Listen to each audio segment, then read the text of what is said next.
O kapatid, kung bago pa lang kayo sa ating channel, mag-subscribe na kayo at i-hit ang notification bell para lagi kang updated sa mga bago nating video.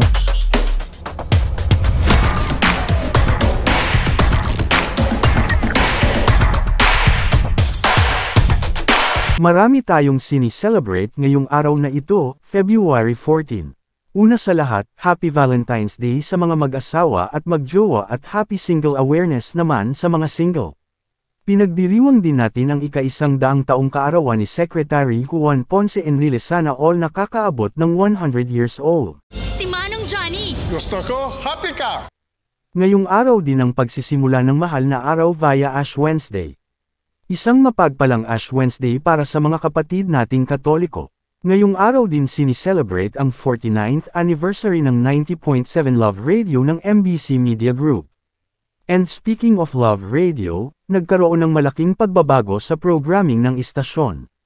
Isa na dito ang morning show na Tambalang Balasubas at Balahura kung saang host sina Nicole Hiala at Chris Chuper.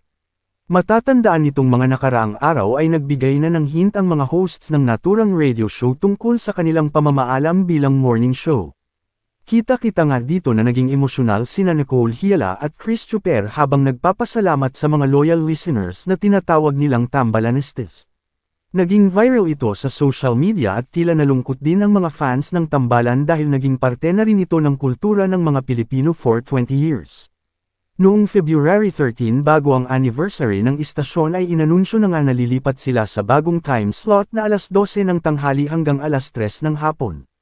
Samantala, usap-usapan ngayon na tila aligaga ang GMA7 kung anong show ang kanilang maaring ilagay sa kanilang noontime slot at posibleng ipalit sa kasalukuyang programa sa tanghali na tahanang walang pundasyon. Ayon sa news page sa Facebook na The Millennials, posibleng ang Tik-Tik-Lock ang napipisil ng network na ilagay bilang ganap na noontime show sa oras na mag-expire at hindi na ma-renew ang kontrata ng Tape Incorporated sa GMA7.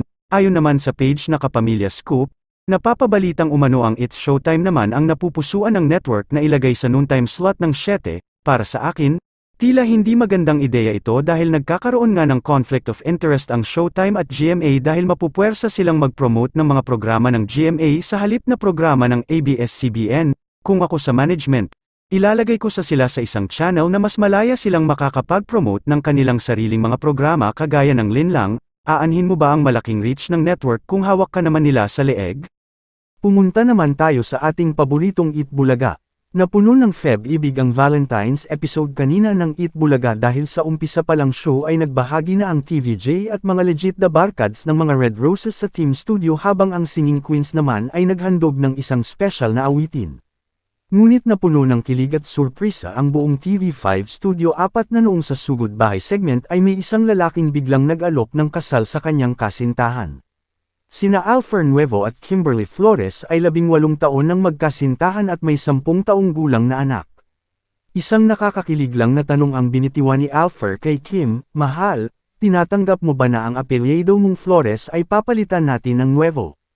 Emotional na sumagot ng matamis na, "Oo," si Kimberly. Umulan ng pagbati mula sa team online sa Facebook at YouTube page ng Eat Bulaga TVJ ang bagong engaged na couple.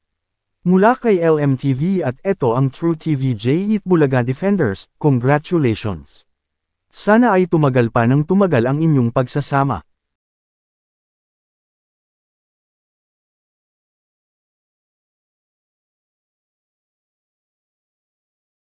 Sa nakaraan nating video ay binalita namin na kasulukuyang itinatayo ang bago at mas malaking studio ng Eat Bulaga. Sasabihin namin ngayon kung saan ito located. Ang bagong studio at magiging permanenteng tahanan ng Eat Bulaga ay kasalukuyang itinatayo sa mismong Meralco Theater sa kahabaan ng Pasig City papuntang Ortigas Center. Ang design ng studio ay napapabalita umanong nakapattern sa kanilang dating studio sa Broadway Centrum ngunit balak itong gawing mas moderno lalagyan ng state-of-the-art facilities. Target itong matapos ngayong taon bago o pagkatapos ng 45th anniversary ng programa, at sa oras na matapos ito, ipapangako namin na lahat kaming mga TVJ Defenders ay naroon para samahan kayong maki-celebrate sa bagong tahanan ng Eat Bulaga. Patuloy lamang na tumutok sa channel na ito para sa mga latest developments.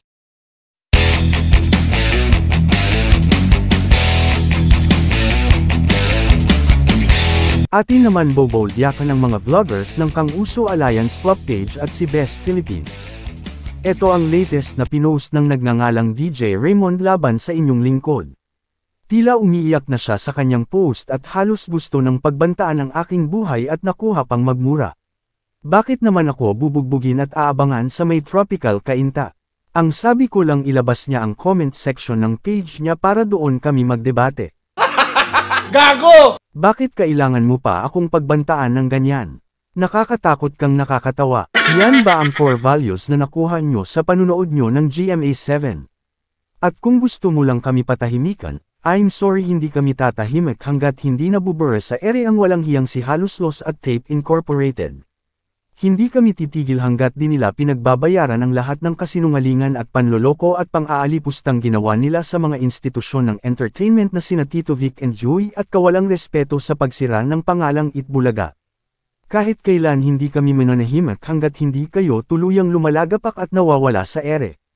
Ikaw DJ Raymond at mga kasama mong sina Lance Salvacion at Josh Junicio ay sinumbong na namin sa PNP Cybercrime at susunod sa NBI na para sa kaukulang aksyon.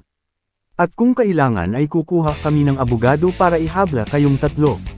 Hindi lang dahil sa pangiinsulto nyo sa akin kundi na rin sa lahat ng TVJ defenders na nil-8 nyo. Subukan nyo ngayon kami hamuni ng Bogbogan, may bitbit kaming pulis para pagdadamputan kayo. At sa iyo naman Best Philippines, tigilan mo na ang pag-iilusyon bilang isang oldog at tigilan mo na ang pagsira ang buhay nila Alden at Maine. Namumuro ka na sa akin araw-araw, iyak ka sa social media, kala mo naman may maniniwala pa sa'yo. At saka tigilan mo na ang kakabanggit ng 45 years dahil never kayong naging 45 years. Antayin nyo lang sa susunod. Sige, magiging political vloggers na rin ako. Gago! Tigilan mo na din kakapost ng mga made in recto na ratings nyo. Walang sponsor na naniniwala sa Kantor at di naman din bomb-a-base dyan ng GMA. In fact, baka palitan na ng tuluyan ng toha ng pinasara. Can't wait to see na lumagapak kayo. Kung nagustuhan nyo ang ating video for today, mag-like, comment at mag-share. Maraming salamat, until the next video.